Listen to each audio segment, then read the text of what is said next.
Well, good morning, everyone. It is Stephanie Lueras from Heart and Soul Fitness and Wellness, and happy Valentine's Day. If today is a day that you enjoy and celebrate and all the things, you know, it is a day that we take out to honor those that we love, but isn't that something we should do every day?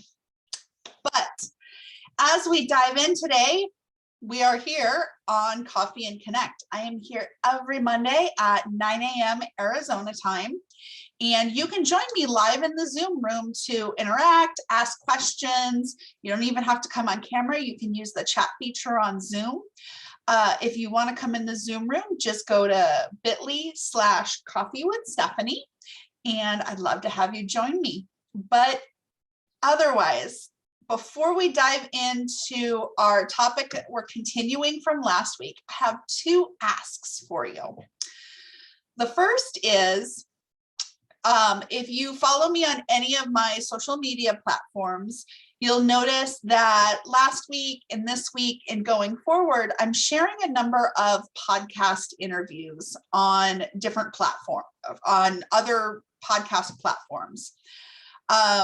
I would really, really appreciate if you could rate and review those podcasts on Apple Podcasts, because not only does it show a little bit of love to that podcast creator, it also helps to boost those podcasts and those podcast episodes in the rankings so that more people get access to hearing the important messages that are being discussed.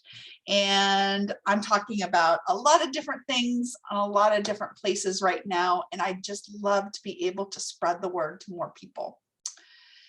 Also, that second ask, getting out of myself and looking around at today. We've talked about, yes, today is Valentine's Day. My ask is to give yourself, your children, those around you, a little bit of grace today.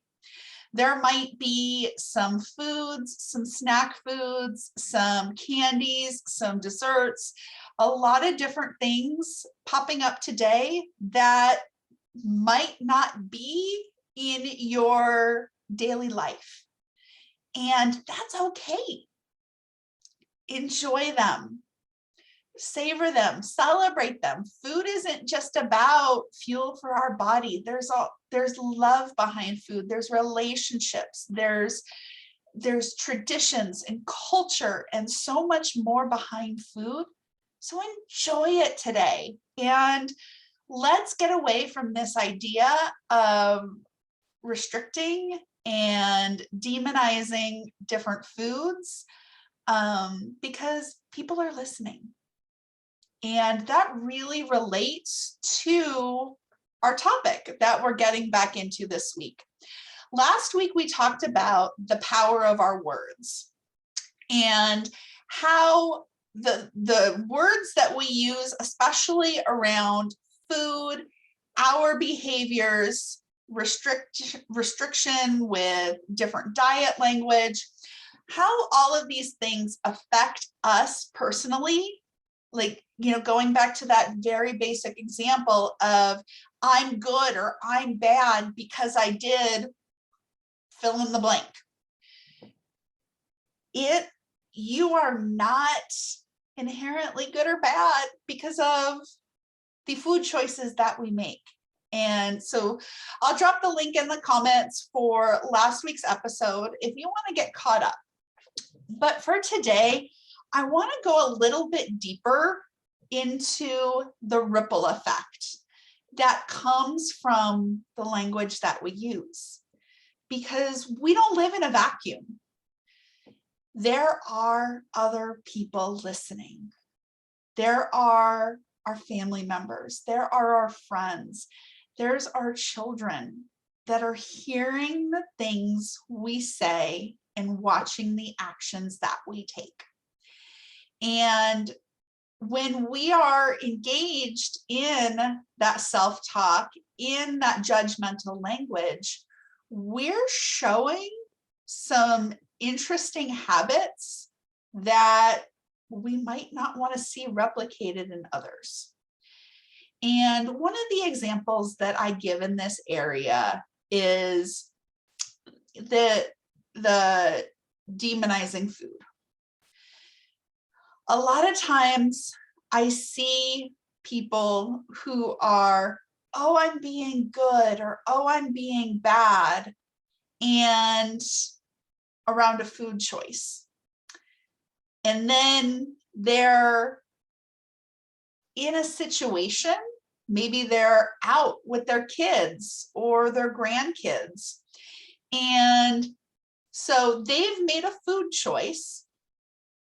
They're now verbalizing that this food choice isn't acceptable, but I'm doing it anyway. And so we start to have this ripple effect of what is happening. What is that language that we're showing? We're showing these kids, we're showing these grandkids a different way of being around food, that it is unacceptable, that they are unacceptable. And it starts to create habits around food, and that children, because they love to mirror what's going on, those children start to question their own choices. Am I being good? Am I being bad? And that's something that we need to get away from. But I'm going to pause here this morning and welcome Terry with us this morning. How are you doing? I'm doing great. I got here. I found it. I'm so happy. Well, I am so happy you have joined us this morning. So today we're talking about how our words, the words that we use, affect other people. And I know you probably have some thoughts on that. What do you think? Well, you know, the words that we speak out of our mouths come true. Mm-hmm. So whatever we say, our brain, our thought processes hear it first, right? Yes. So if we say something that's not positive or self-destructive, then that's exactly what our brain hears. And the same thing that we say to other people, like I find myself saying things to my kids who struggle with eating choices, and then after I say it, it's almost immediately I think, oh my gosh, I shouldn't have said that. Mm-hmm. I could have said something so much more positive that would probably result in them making better choices. So an awareness and attentiveness to our words is one of the most positive, proactive behaviors we can engage in when it comes to our health or our relationships or whatever. I wholeheartedly agree, because, not only do we express things and, it has that ripple effect in our lives of what we say manifests, but you also raised an idea here that the words that we speak might have that effect on someone else's choices. Mm-hmm. And sometimes it's not our intent to affect their choices. Not at all. Yeah. It's probably the opposite. I mean, as a parent, I struggled with my weight from the time I was probably in my early 20s, and my kids have struggled with their weight. And I think back, my grandmother was always super positive with me, and I never felt that way around her. And yet I know my mother didn't intend to make me feel that way, but the words she said to me were completely the opposite of what my grandmother would say to me. And so I loved myself so much more when I was with my grandma than I was at home. And I think about my grandchildren now. I am practicing every time I'm with them positive comments about food and what we eat and choices that we make, so that I can be that grandma. Right. And I love that you had different modeling. So, this is what served me well. This caused some negative things. So this is where I want to show up. this is where I want to be. Because it always comes back to this place of our choices have consequences. All choices have an outcome. It could be good, bad, or indifferent. But when we're in a place where that positive relationship is fostered, when we're able to start to experiment and make those choices, acknowledge that, okay, maybe it didn't serve me great right here, but here's how I can change it in the future. Just having that openness and that willingness completely changes the narrative. Then this is bad, I'm being bad, I can't do this, and starting to perpetuate that cycle of restriction. So, Yep. Yeah. So any other thoughts on our language and how it affects us? I'm going to pay attention today even more. So that's an intention today, is starting to look at what is the language I'm using. Yeah. And I think, it really is a timely message for today, being Valentine's Day. There's a lot of choices around that we may not make on most other days. And just to give ourselves grace, give ourselves the openness to maybe make some different choices and not attach that judgment to it. I think it's a great way of showing love to ourselves as well. Absolutely.